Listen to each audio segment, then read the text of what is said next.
You believe waiting for approval shows strategic patience. You assume the chain of command exists to protect you from fatal errors, and that playing by the established rules eventually guarantees your turn at the top. Most of us operate under the delusion that authority is granted by someone older, richer, or higher up the ladder. We are taught to draft proposals, submit requests, and stand quietly by the door until a superior nods. Why do highly competent individuals routinely stall out in middle management, while historically, a select few leapfrog the entire structure to rewrite the map of the world? The answer lies in the fundamental misunderstanding of how power actually moves. Power is never given, it is assumed. Look at Napoleon Bonaparte in 1793. He is a 24-year-old artillery officer at the siege of Toulon. The French Republican army is bogged down, bleeding out against British-backed royalists. Napoleon's commanding officer, General Cato, is an incompetent painter-turned-soldier who insists on a slow, traditional, doomed siege. If Napoleon operates the way you operate, he submits a tactical memo to Cato. He waits for the general to review his request to reposition the cannons. He waits for permission. If Napoleon does that, he dies an unknown officer in a forgotten trench. Instead, what does he do? He simply ignores the chain of command. He requisitions supplies through unofficial channels, builds his own batteries, positions his guns where he knows they need to be, and fires. He creates a reality on the ground before his superiors even wake up to drink their morning coffee. Why did this work? And why wasn't he court-martialed on the spot? Because of a concept called the fait accompli, accomplished fact. When you ask for permission, you are asking someone else to take on the risk of your idea. You are forcing a superior to imagine a future they cannot see, and human nature defaults to the negative to protect the status quo. However, when you execute the action and present the result, you eliminate their need to imagine. You remove their risk of theoretical failure. You force them to deal with a new, concrete reality.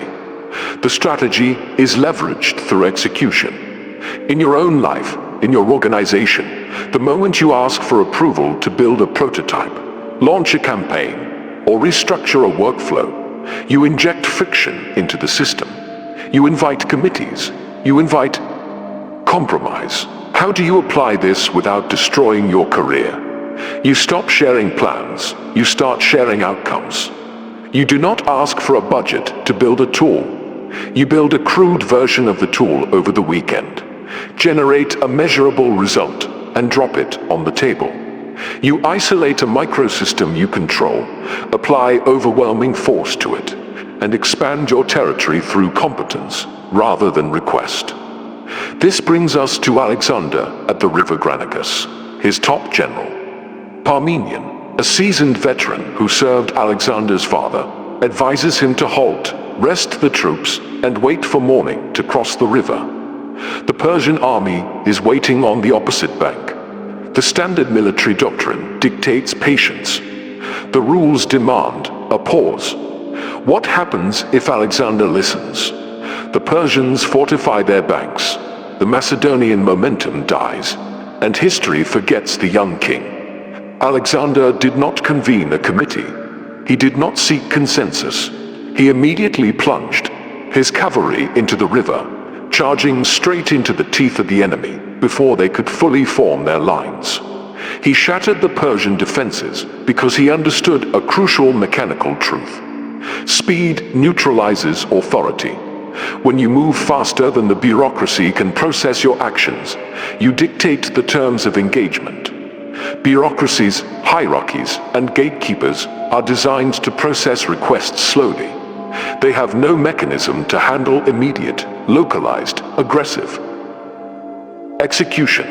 By the time the system realizes you have stepped out of bounds, the victory is already secured, and the system will instantly claim your victory as its own.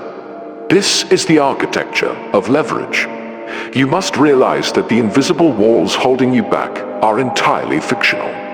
They rely on your continued compliance. They require your belief that a signature on a piece of paper is a prerequisite for motion. The people guarding the gates are often asleep, and the gates themselves are rarely locked. Identify the outcome you need. Map the shortest physical or digital path to achieving a miniature version of that outcome.